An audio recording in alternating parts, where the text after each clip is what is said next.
غازی اسلام کے لیے ایصال ثواب کی دعا کرنی چاہیے، وہاں ہم سب کو اجتماعی توبہ بھی کرنی چاہیے۔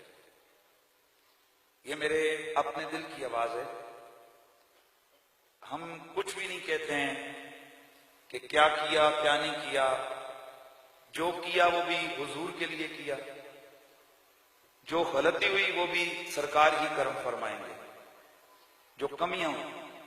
لیکن ایک چیز ضروری میں سمجھتا ہوں کہ میں یہ آپ سب حضرات کے سامنے اس کا اعلان اور اظہار کر دوں۔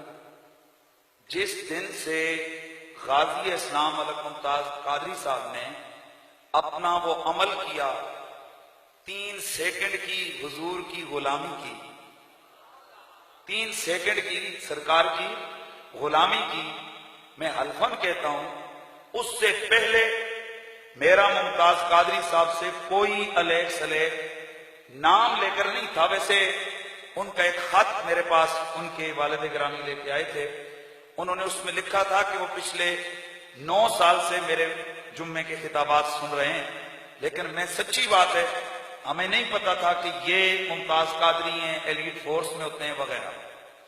جب ان کا عمل ہوا اس کے بعد دفعہ 109 کے تحت مجھے اور قبلہ امتیاز حسین شاہ صاحب کو بھی شامل کیا گیا، اور وہ بھی آپ سارے پنڈی والے سمجھتے ہیں۔ اس کی وجہ وہ پہلے دن کی ریلی تھی جو ہم ان کی حمایت میں لے کر غازی صاحب کے گھر آئے تھے۔ اس میں عدالت سے ضمانت ہوئی، اس ضمانت میں ہمارے وکلاء نے ہماری طرف سے ایک حلف نامہ وہاں پیش کیا۔ چونکہ ایلیگیشن ہم پہ یہ تھا، مطلب ہمیں یہ کہا گیا تھا کہ تم نے اور ممتاز قادری نے مل بیٹھ کر مسجد کے حجرے میں یہ منصوبہ بنایا ہے، اور اصل میں ان کا مقصد حکومت کا یہ تھا کہ وہ یہ ثابت کرنا چاہتے تھے جیسے برین واش کر کے خود کش حملہ آور تیار کیے جاتے ہیں، اسی طرح ان مولویوں نے برین واش کر کے ممتاز قادری کو ورغلا کر یہ کام کروایا ہے۔ حقیقت میں وہ ممتاز قادری سے اس کی جرت کا اعزاز چھیننا چاہتے تھے۔ وہ یہ بتلانا چاہتے تھے کہ اس کی اپنی غیرت نہیں جاگی، اس کو لوگوں نے پمپ کیا، اور جناب یہ وقتی جذبات میں آ کر یہ کام اس نے کیا۔ اور ممتاز قادری نے دفعہ 164 کے تحت میرے غازی اسلام نے، انہوں نے عدالت میں جو اپنی سٹیٹمنٹ دی وہ موجود ہے کیس کا، اور میری کتاب میں بھی وہ اوریجنل لگی ہوئی ہے۔ اس میں انہوں نے یہ نہیں کہا کہ مجھے کسی شخص نے قتل کرنے کا کہا، انہوں نے کہا میں نے 2 تقریریں سنی، میرا جذبہ عشق رسول جاگا اور میں نے یہ کام کر دیا۔ اور خود فرمایا 3 دن میں سوچتا رہا، اور تیسرے دن مجھے موقع ملا تو میں نے یہ کام آج خود کیا، مجھے کسی نے یہ کرنے پر ابھارا نہیں۔ ہماری سٹیٹمنٹ، میں بہت ضروری سمجھتا ہوں یہ بات، ہماری بیان حلفی آج کچھ حضرات پتہ نہیں وہ کیا لینا چاہتے ہیں، وہ میڈیا پہ یہ اس چیز کو اچھال رہے ہیں کہ جناب یہ دیکھیے یہ ہیں وہ لوگ کہ جو اوپر سے اور ہیں اور اندر سے اور ہیں، اور ہمارے ماشاءاللہ صرف دیکھنے والے پوری چیز پڑھتے نہیں ہیں۔ اس پہ ڈیٹ لکھی ہوئی ہے 11 جنوری 2011، جب عدالت میں ہماری پیشی ہوئی، اور اللہ کا شکر ہے یہی وہ پیشی تھی جس دن ممتاز حسین قادری سے سینہ لگا کے ملے تھے۔ اور اللہ کا شکر ہے وہاں میں نے ان سے کہا تھا غازی صاحب لوگ کہتے ہیں آپ نے کوئی غلط کام کیا، آپ نے فرمایا قریشی صاحب خدا کی قسم اگر آپ کہیں ساری دنیا کہے کہ میں نے غلط کیا، میں نے کچھ غلط نہیں کیا، اس لیے کہ اگر میں صرف قاتل ہوتا مدینے کا سلطان مجھ پہ اتنا کرم کبھی نہ فرماتا۔ ارے بابا یہ تو اس وقت کی باتیں ہیں، اس وقت کی، یہ تو پہلے ہفتے کی باتیں ہیں، دن گزرتے گئے ہوں گے اور نہ جانے پھر آخری شب کیا کیا راتیں، کیا کیا ملاقاتیں اور کیا کیا انوار اور کیا کیا نزول ہوئیں گے کرم کے۔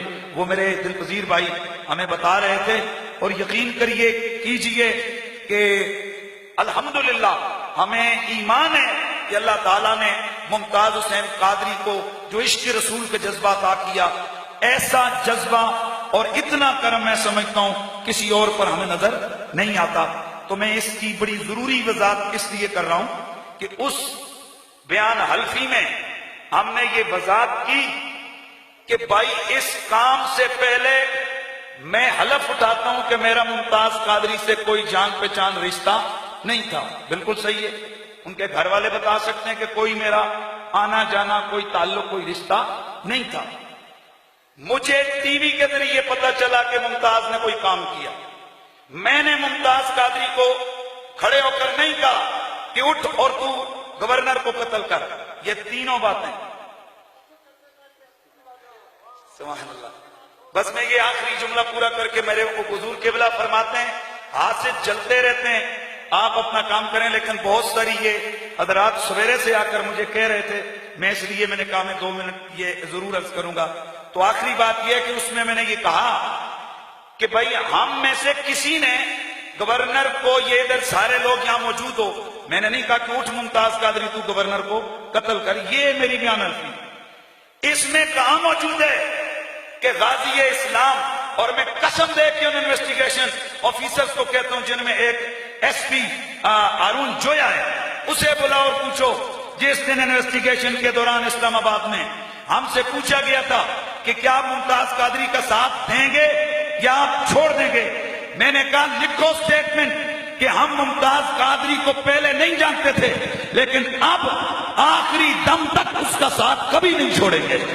اور اللہ کا شکر ہے الحمدللہ ہم نے نہ ساتھ چھوڑا، اور انشاءاللہ اس خاندان کی جوتیاں بھی سیدھی کریں گے. غازی کے بچوں کے بھی نوکر، غازی کے رشتہ داروں کے بھی نوکر، غازی کے بھائیوں کے بھی نوکر، اور میں غازی کی اس گلی کا گدھا. اے اللہ تو گواہ ہے کہ ممتاز قادری تیرے رسول کا سچا عاشق ہے. لیکن ہم میں اعتراف کرتا ہوں کہ جتنا ہم سب کو کرنا چاہیے تھا ہم توبہ کریں، ہم نے واقعی اتنا نہیں کیا. چاہے وہ میں ہوں یا کوئی اور ہو، ہم توبہ کریں. اور اس کے ساتھ ساتھ اگلی بات ہمارے بزرگ انشاءاللہ آئندہ کے لائے عمل کا اعلان ضرور فرمائیں گے.